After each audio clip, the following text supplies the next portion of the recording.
What's up, Buck Doug with Deanie in the Garage. There are a million different ways you could repair a boat hull or a PWC hull, a jet ski hull. Today I want to talk about what you should do when you have damage that goes through your gel coat, it's into your fiberglass, but it's not a puncture hole. It's not all the way through the hull. It's a little bit of structural damage, but not a ton. How can we tackle this easily? Because hull repair, that can be a scary topic. Now, the long and the short of it is today I'm going to be showing you how to use this product right here, Bondo Glass. Don't be thrown off by the fact that it's Bondo. This is almost identical to similar products made by companies like TotalBoat, West Systems, or Petit. Those are all marine brands, but they're basically the same thing. It's a polyester filler that is reinforced with short strand fiberglass. Basically just this stuff. So picture regular Bondo, you're mixed in with fiberglass strand, and that's what takes it from a filler to a structural repair. So please, I'm begging you, don't fill the hole in your hull with regular old red, pink Bondo. Please don't do it, because it's not structural. That is a cosmetic product, all right? Now, let's look at what area we're gonna be repairing today. Let me give you a little background. I'm refurbing this hull. My intention is to do the whole thing.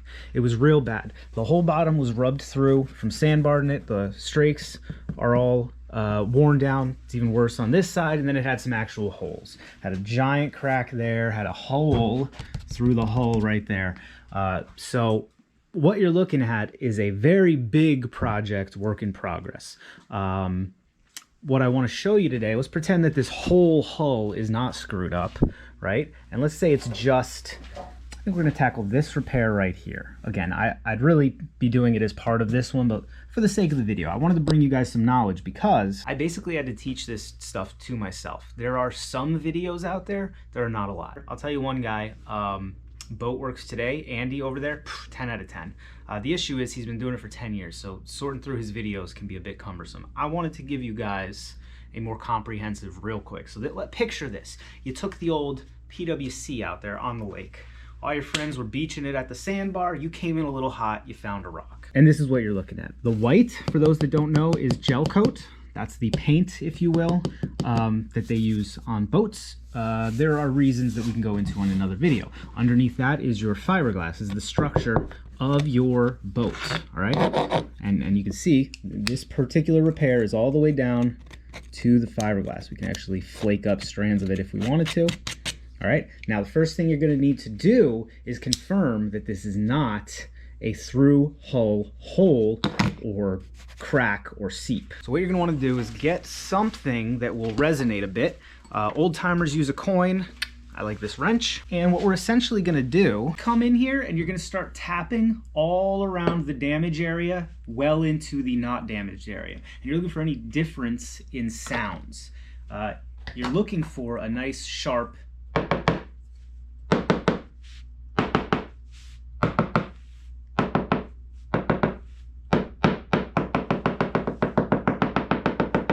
Now you see that all around this area, out into the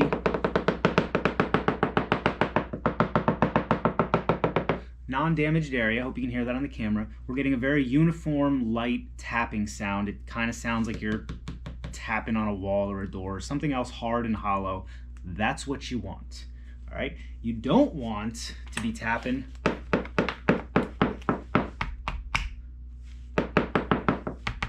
and you'll actually hear it like that. It's crazy. When you have delamination, cracks in your fiberglass, or straight up holes, damaged, chowdered areas, it will sound.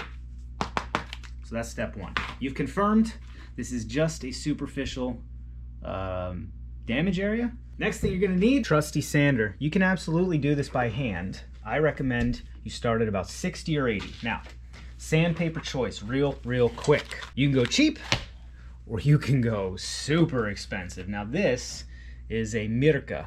I don't know how you're supposed to pronounce it. That's how I'm gonna pronounce it. It is so good. We use these at work. We have them in every grip possible. I can't afford to do that at home because they are very pricey. So I get the Bauer jams. Everything, I get 80 is the most common. So if you want, go get you some Mirka 80s if you're gonna do a little bit of this. And then go get some Bauer, whatever. Get them in 60, 120, 220, 320. The point is, the very first thing we need to do is sand out the remainder of any damaged gel coat, an area that goes past the edge of the damage. So our scratches go all the way out to there. We're gonna have to cut this repair somewhere. So this deep gouge on the bottom, we're gonna ignore.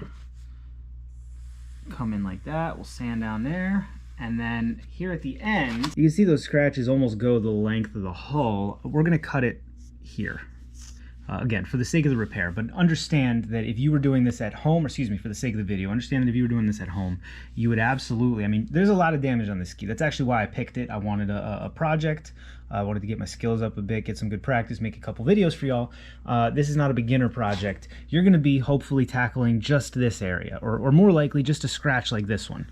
You know, see that scratch right there?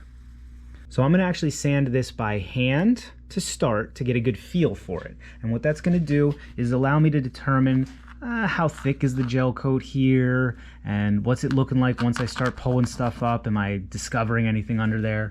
And then if I need to, I'll go back at it with the machine, just a random orbital right there, the DeWalt. And then from there, I will talk briefly about what you might have to do if you have deeper damaged areas, i.e. here's a die grinder. We'll get into that in a minute. All right, friends, safety first. This is some nasty stuff. Fiberglass dust, no friggin' joke. So, some kind of respirator. I got this full face jam. I don't know if you noticed, but I do have the beard. And other respirators that just cover the nose and mouth weren't sealing. So I got this full face jam on Amazon. It's a little chintzy, but I have confirmed that it seals on my face. So good enough for government works. About 50 bucks. I'll leave a link down there. It is an affiliate link, so if you're in the market for one and you like to support the channel, you can do it that way. Anyway, I'm gonna go up with this guy, and I'm gonna get some gloves on. Now, if you're gonna be doing a lot of, we're barely gonna be getting into the fiberglass. Let's preface that. We're mostly removing gel coat. If you are really digging down deep into the fiberglass, you may want to take other precautions, such as Tyvek suit. What you'd want to do is throw this guy on, get some gloves on, tape your hands, tape your legs. If you were doing, like when I go to do this whole hull, or when I sand down this fiberglass repair, anyway, I'm getting too far in the weeds. It's supposed to be a quick and dirty, simple, whatever. If you want to really, I'm going to be a little itchy tonight. If you want to prevent yourself from being itchy at all, get a Tyvek suit. I'm going to be able to deal with the itchy, you know, I'm going to do the respirator so my lungs, inside itchy, not good. Outside itchy, we can deal with that.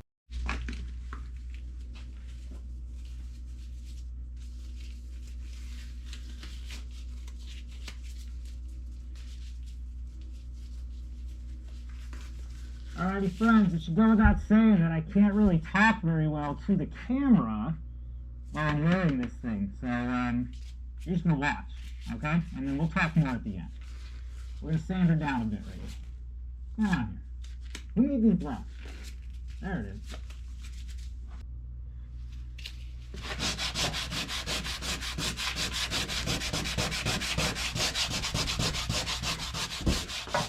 Alrighty, I got my mask up momentarily for the sake of the video here, so you can see we've worn out all of the gel coat from the middle of this repair. You can actually see it feathered a bit.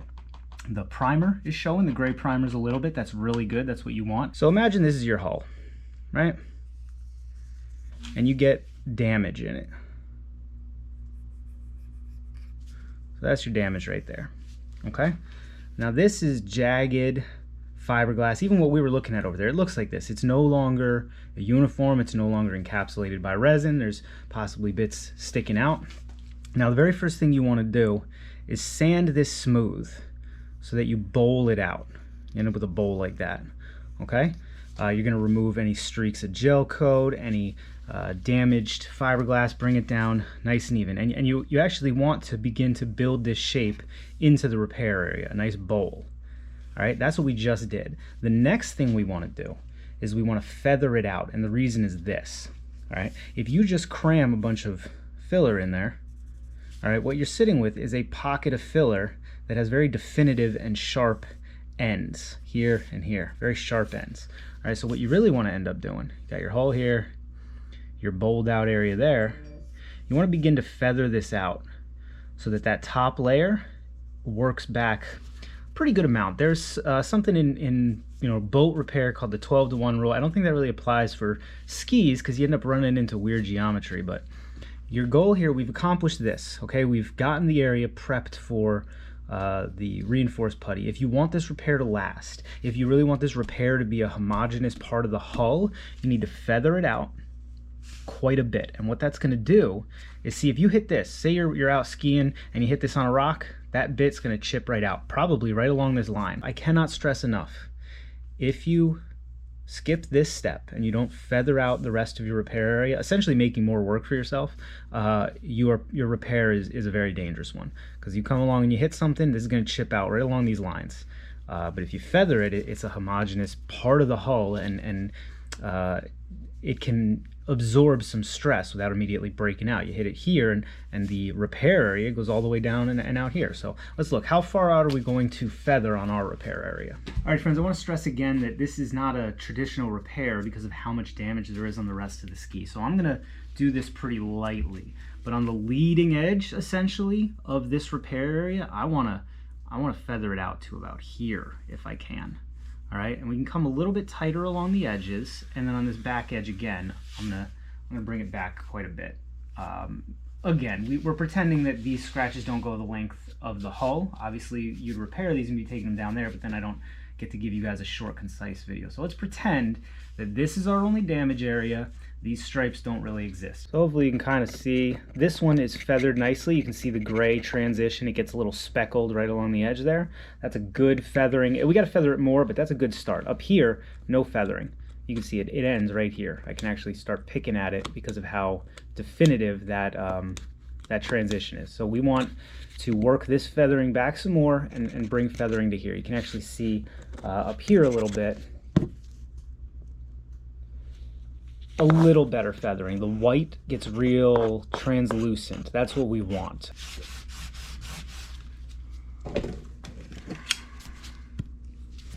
Alrighty, friends, gel coat is a lot like paint. It's 95% prep. You can see we're getting close here. We've got a really nice gray transition up here, really nice gray transition down here, maybe a little bit steep. We'll work that down a little more. Back here is looking great. That speckling is a really good sign. And then up here, we still got a lot of work to do. You can still see it right there, a very definitive line. All right, so I'm going to work a little more with the 80. And then when I think I'm done, I'm just going to jump to the 150 real quick.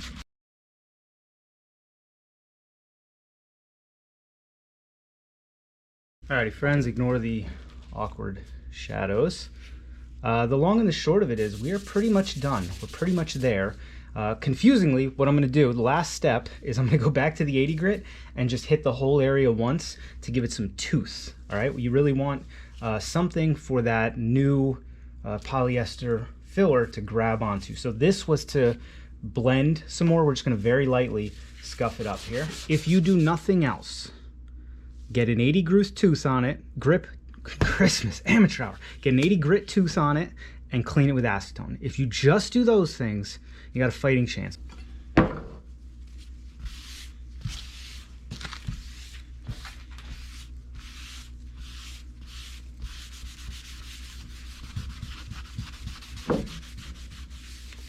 Now what the acetone is doing, it's actually melting or dissolving the polyester gel coat, the polyester resin, and that's what's going to allow you to get a nice affixment to this old layup. Alright, friends, let's talk about a couple prerequisites here. I know it's a little late in the video, but you can do this prep anytime. You can do it at 0 degrees outside, 100 degrees inside, don't matter. Now for laying down your filler, you are going to have to play the weather a bit. Do not attempt this if it's not at least 50 degrees. I like 55 just to be safe. It affects how quickly or completely this stuff kicks or cures. It's that time of the video. Let's go talk about the chemistry that's going on in here. If you've never used Bondo or other products like this, gel coats like this, fiberglass resin is like this, epoxy is like this. It's got two parts, right? It's got your main component, and it's got a catalyst or a hardener. In this case, it's the cream hardener, similar to what you'd use in Bondo. If you get the product from Petit or West Marine, it's probably going to have methyl ethyl ketone with peroxide, which is a very, very common marine catalyst. In the industry, we say it kicks, so this makes this kick. This is what this stuff looks like without this. There you go, bud. It is lightly blue. It's kind of sticky, but a little bit more viscous than you might expect. It's actually kind of hard to get a decent gather out of the can. Now there's no harm in putting this on your screwdriver, your hand, whatever you want, because there's no hardener in it. I could leave this out, and while it will get thicker, it'll set up a bit, it's not going to kick without that hardener. So what do? I like to mix it up a little bit, make sure if anything has settled out or settled to the top, we get it in there. Then we go over to the board. I really like to use chunks of MDF for this. Why? Because it's super duper flat, super duper inexpensive, and it has very small pores, so you don't get a lot of stuff in there. Additionally, you're not going to get any sawdust or splinters into your piece. I know a lot of people like to use cardboard. I like it, but you can't reuse it, and this board I've reused about 10 times. After that, you're gonna wanna get some Bondo cards. They come in a set of 3 on Amazon or at Wally World or at the auto parts store, wherever you want. And we're gonna pull a little gather of this stuff. Don't need a lot for that repair. Actually, we need a decent amount. So.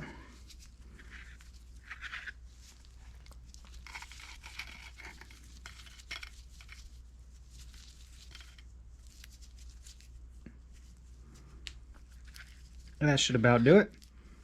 Let me put your mind at ease. You should definitely have a respirator on while you're doing this, because fumes, but well, gotta make the YouTube happen, bud. Friends, I am intentionally not gonna tell you how much of this hardener you're supposed to use, because I want you to go read the can. Go read the can, go read the can. Do that before you finish this video. You should have done that before you started this video. Go read the can so you get a good idea and understand, because the long and the short of it is they're gonna give you a specific. Use 1 ounce and a quarter, whatever it is. You're not going to be able to measure that out. How much is on here? You don't know. Some, right? And it doesn't matter. This stuff is very forgiving. If your hardener is methyl ethyl ketone with peroxide, that's a much more trickier catalyst to get right, and those products are a little more finicky. So that's another reason I like the Bondo Glass. Point is, read the can, man. Get a good idea of it, and then you'll start to get a feel for how much you need. For this amount here, I'm going to put about that. Yep, that's more than enough. Now the clock has started. This stuff has a working time. It's honestly about 10-15 minutes. It's going to be real interesting trying to record while I'm doing this. So I like to pick it up, spread it out, pick it up, spread it out. And what we're doing is we're mixing in that catalyst. Once you've got it to a comfortable spot, head on over to your workpiece. Oh yeah, now she's getting good, right? Look at that. Ah, nice uniform color. You can kind of see. Nice. That's what you want. Beautiful. So you want to start just by getting some on there and getting it into your repair. All right, now fiberglass is porous even after being sanded. That's actually what those little white speckles are. They're pores in the fiberglass where dust was caught. That's why we could have blown this off. I chose against it this time. All right, now what you actually want to do is work it in from multiple angles. And what that's going to do is make sure that all those little pores and holes are getting it in every direction. All right, so now we want to leave this a little bit proud of the hull. We want to have to come back and sand it. Some people try to get it perfect on the first try. Those guys are what I like to call experts. I know nothing about that. I know I'm going to be back here sanding no matter what. So personally, I like to leave it just a little bit proud. What I don't like to do is leave a mess all along the hull here. So grab this without affecting our repair area. What we want to do is let this cure. In about 20 minutes, it should be hard enough to work on. I like to give it a day. After a day, this is what it's going to look like.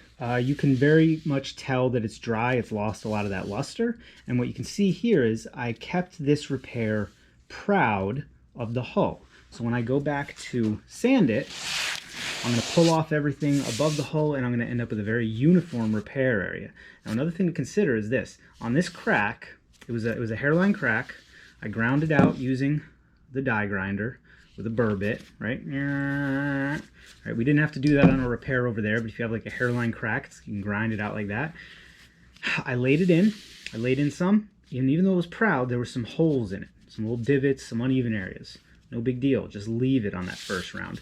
I sanded it down to the hull, and then I refilled it. Now we're gonna give this about 2 minutes of sanding, and you're gonna see that what we now have here is a perfectly repaired area. Now it stands out because it's not the same color, but I already told you I'm gonna gel coat this whole hull. So let's see what she looks like. I'll put the respirator back on.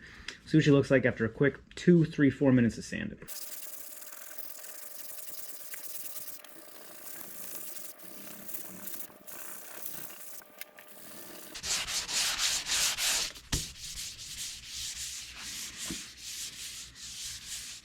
Alrighty, friends, I feel super good about that. I don't know if it shows up on the camera, but we have super uniform. It's not proud. It's not divoted. It's perfectly repaired. I'm going to go over it with 150 real quick. What you can see here, friends, is we've taken it down to 150, which is actually pretty coarse. We would want to go a little bit further on this. Additionally, you'll see there's some areas that are still up here. Those must have been little low spots in the hull, either from sanding or whatever else. So the Bondo glass actually does kind of work as a fairing compound in that respect. So I did this one yesterday, almost 24 hours ago. I came home from work and did it. I just got home from work and I was making this video for y'all. So start to finish in 2 nights, a little bit of effort. You can repair, whether it's a crack like this or crazy sandbar rash like that, or even what I'm working on here, rebuilding the actual geometry of the bottom of the hull. Now we're going to do another video. This one, that's real bad, right? I'm going to show you how to fix this with spray foam. I mean, this one's almost through the hull. It's crazy, but that's okay. We're going to get it fixed. Additionally, at some point I'll show you how to fix an actual hole. You can see right here the outline of this hole. That was a hole all the way through my hull. All this was gone. We patched it with 1708 fiberglass. Then we went over it with chop strand matting. I'm going to sand it down. I'm going to do a layer of this Bondo glass over the top of it. And then we'll gel coat this as well. And I will take you along for that process. We're going to do some more videos on boat hull repair, boat engine repair, boat maintenance, jet ski maintenance, in general. I've had this channel as an exclusively Jeep channel for too long. We're going to start opening up the floodgates, all kinds of stuff, some more small engine stuff, some more jet ski stuff, but also obviously the Jeep stuff. I still got a fleet of Jeeps. Guys got to get around, right? So never fear, if this video is not your cup of tea. Just caught my reflection in the camera. My goodness, put the hat on, but oh, there it is. That's the look. I tell you, stale. I got this thing, right? Guys will wear any t-shirt, but if you see a guy with a brand on his hat, you know that guy stands by it. Am I right or am I wrong? Is that just me? Like, I'll wear any old t-shirt, but if I put something on my hat, you know I believe in it. I got about, let's see, I got the steel hat, got Jeep hat. That's about it. Anyway, I digress. So this was pretty much an abbreviated version of this. I mean, you can talk all day about proper hull repair and fixing gel coat damage and fixing fiberglass damage and DIYers versus professionals. But this is going to get you pretty far down the road. If you've got any questions, by all means, leave me a comment down in the squawk boxes. I do my best to answer the questions, at least on the newer videos. I can't do it for every video. I got several hundred videos, but the newer videos, we answer the questions. You can let me know. I'm sure there are other ways to do this, but hey, please don't. Oh man, you're all dusty. Sorry, boys. Maybe you could see me, maybe you couldn't. The camera's all dusty. Point is, let me know down in the squawk boxes if you got a different way of doing this. What other products you might use? I'm really liking this Bondo glass. It's real easy to work with because of that cream hardener. If you like the video, subscribe to the channel. That's about all there is, bud. All right, friends, here's a good one. I literally turned off the camera, grabbed this, brought it to the other side of the garage because I don't know. I've been putting my extra in these screw holes. The only part that I really hate about this bench is how badly I chowdered up those holes. So anyway, I've been putting my extra in there whenever I had it. Literally, just the time it took me to make the rest of that video, it's already cooked. It's already kicked. It's donezo. To the point where if you try to manipulate it, it's going to crack. And in another 10 minutes, this stuff will be rock hard. So that illustrates how quickly this stuff kicks. Kind of a bummer because it means I ruined this piece of MDF. That's all right. I'll go get another one. Interestingly, did not ruin my Bondo card. Even when it's dry, acetone eats up polyester. So just come back in. I'm actually going to leave it at this point and I'll clean it up, I don't know, next time. Why not, right? Why not be lazy? Everybody likes a lazy guy, right? All right. Anyway, thanks for watching.